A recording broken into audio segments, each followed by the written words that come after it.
As well as all the elements of the competency, you're also going to be expected to have been developed the required skills and knowledge, and these sort of things can overlap a lot. So if you've developed a certain piece of knowledge or skill in one competency, it could line up with this one as well. The required skills for this unit are the ability to recognise procedures, respond to change and contribute to workplace responsibilities, such as current worksite environmental or sustainability frameworks or management systems. Can you recognise what needs to be done? Do you know the procedures of the business? Can you respond to change if something does happen like that sort of thing? Can you show your own responsibilities?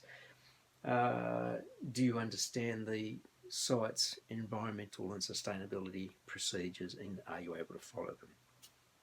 You should have good communication skills. You should be enable clear and direct communication using questioning to identify and confirm requirements, share information, listen and understand. Can you communicate clearly? Can you question to clarify the information that you need to know?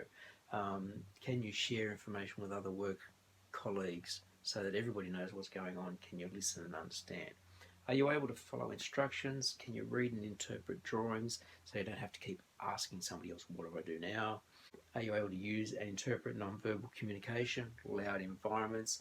There's going to be hand signals that you might need to understand, especially for safety. Can you use language and concepts appropriate to cultural differences? So you're not using colloquialisms, you're not using slang, you're using clear language, probably English in this case, but clear English that everybody can try and learn and understand. Innovation skills to select appropriate tools and equipment, respond to workplace challenges and put ideas into action. Are you going to show that you can be innovative in the workplace? Can you offer something different for the employer? You need numeracy skills to apply measurements, planning and organisational skills to identify requirements, apply relevant resources and sequence tasks.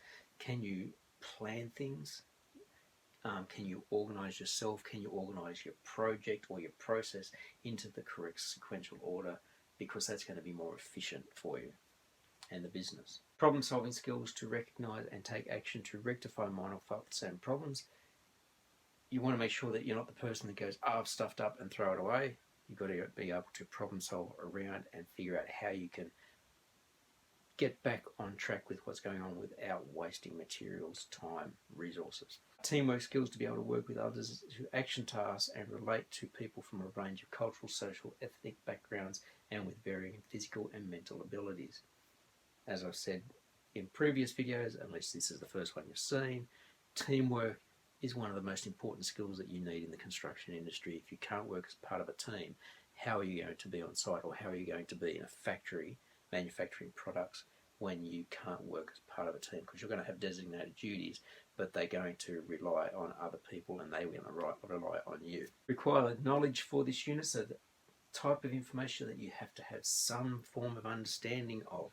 National Construction Code, NCC, and relevant Australian standards. When you're building something, you need to know that you understand the standards and the construction code that's required. Construction materials and their characteristics. You know which way grain goes on timber, you know the strength requirements and sectional requirements and sizes of other materials, aluminium, steel, that sort of thing.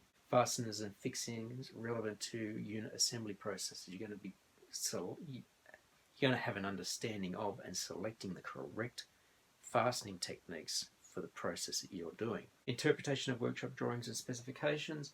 You should be able to look at a drawing and be able to interpret it correctly to manufacture the unit that you're doing without having to keep asking other people. And within specifications, so tolerances or sizes, that sort of thing, how many you might need. Job safety analysis and safe work method statements. You should be able to look at a JSA or a SWMS and be able to understand the information that's in it and work safely from those. Measurements and calculation processes relevant to manufacturing work. You should be able to do maths in your head, and if not, with a device, but hopefully within your head.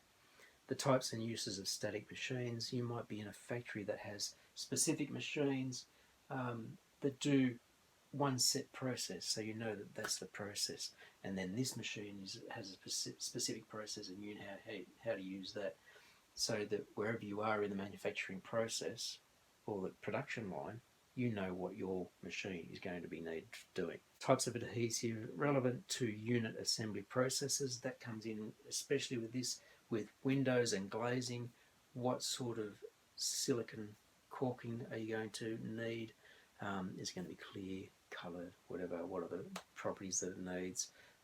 If you're manufacturing kitchen cabinets, putting countertops, when you're going to install those, correct sort of adhesive for that. The types of construction material and component manufacturing processes, you're going to have expected to have a knowledge of all the types of construction materials within your area of construction, whatever you're doing. Workplace and safety requirements, obviously, because you can't be in any sort of a construction site if you don't understand what sort of safety requirements or processes you need to be adhering to.